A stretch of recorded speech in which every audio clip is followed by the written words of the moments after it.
All right, an appraisal is coming.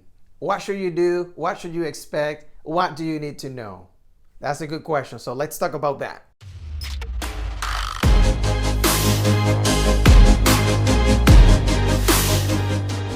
All right, welcome back to another video. Please subscribe to my channel and leave a comment with any questions that you have. So let's get to the point. An appraisal. First of all, this is not an inspection. Some of the homeowners get confused and they think that an appraisal is an inspection. Now here's the difference. An inspection is basically to just find out the condition of the property, meaning the plumbing, electrical, roof, the AC units, all of that, right? An appraisal is to find out if the property is worth the money that you're offering. Meaning, okay, so you're offering $300,000. Let's find out if it's true. And they're going to pick your home. They're going to look at it inside and out, and they're going to find out if it compares to all the other homes that have sold that are comparable to yours. So they're going to choose similar homes. They're going to compare your home with those homes, find out the difference, find out how much they sold for, and then they're going to come up with a number and tell you, hey, based on this data, this is how much this home is worth. Now, something that I want to make clear, who pays for the appraisal? If you're a homeowner, you don't have to worry about it because you don't have to pay for it. Remember, the buyer is the one using the financing. They're the one that have to pay for it, okay? So this one's gonna be about $500 or maybe $650, somewhere in that range. And something you need to know is that the buyer is not obligated to disclose how much the property appraised for. So that means, let's say, for example, if you are selling your home for $300,000 and the appraisal comes there and say, hey, this home is actually worth $320,000. Are you gonna know about that? Probably not, because guess what? You're not the one paying for the appraisal. The buyer is the one paying for the appraisal. So they're the ones that are gonna see the appraisal results, right? The appraisal report. They're the ones that are going to have access to it. So if your property is worth $320,000 and you're selling it for $300,000, guess what? You're losing $20,000. Now, a common question from that is, okay, is there a way I can just ask the buyer to disclose what the appraisal value is?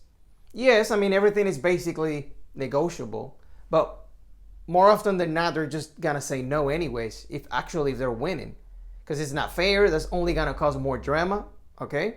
So they don't want all the drama about, well, I'm selling my home for $300,000 and the appraisal came for $320,000, and now I'm not gonna sell my house, right? So that could happen. Now let's go to the other side. Let's say, for example, the property you were selling it for $300,000 and it came up to be $285,000. At that point, this is what's gonna happen. The buyer should talk to the buyer's agent, and they're gonna come to you and tell you, hey, here's the data, here's the report. Your home is only worth $285,000. I offer you $300,000, so this is not fair. So I want you to reduce the price. I want you to reduce the price. Now, do you have to accept that? Do you have to, are you obligated to sell your home for $285,000? The answer is no. You're not obligated to sell your home for less than that, okay? Now, let's say worst case scenario, you said no. You said, hey, guess what? I know you offered me $300,000. Apparently my home is worth $285,000, but I'm not gonna sell it. So just like you're not obligated, just to let you know, the buyer is also not obligated to buy the house. So in this case, you can just cancel the agreement and you have to give them the deposit back. That's what would basically happen. And this is why you need to make sure that every time you get an offer, if the offer actually is using an appraisal, you have to go over with your listing agent and find out, hey, worst case scenario, if the property doesn't appraise, does the buyer have the funding to cover the rest of it? Or is the buyer even open to do that in the first place? Because if they're not, you have to expect anything. You have to expect maybe reducing the price, maybe doing something. Remember, that's gonna change all of the numbers. That's gonna change how much you net. That's gonna change how much money the listing agent makes and everything. Now, the last point I wanna make, which is actually a common question that people have, is who chooses the appraisal? Because if the buyer is the one paying for it, that means they can get away with actually telling the person to, hey, just appraise it for less so I can actually pay less for it. And here's the answer to that. I know that is a major concern, but in Georgia, at least, and I'm talking about Georgia, once the lender submitted a request for an appraisal, they don't know anything about it. They don't know specifically who will be the person who is going to appraise the property. So that means the buyer doesn't know the person.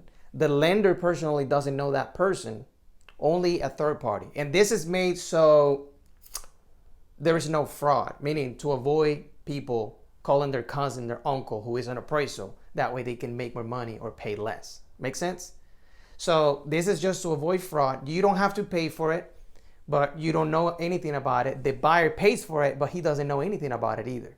So nobody knows specifically who will be the appraisal of the property. And this is just to avoid fraud, okay? So the appraisal is actually gonna call your agent, if you're the homeowner. They're gonna call your listing agent and ask them, hey, when can I stop by the house so I can start my appraisal? That's how it works, okay? So anyway, guys, that is it. If you got any questions, just leave it in the comment or send me an email or a text message, which is right there on the description. And just talk to you guys soon. Take care.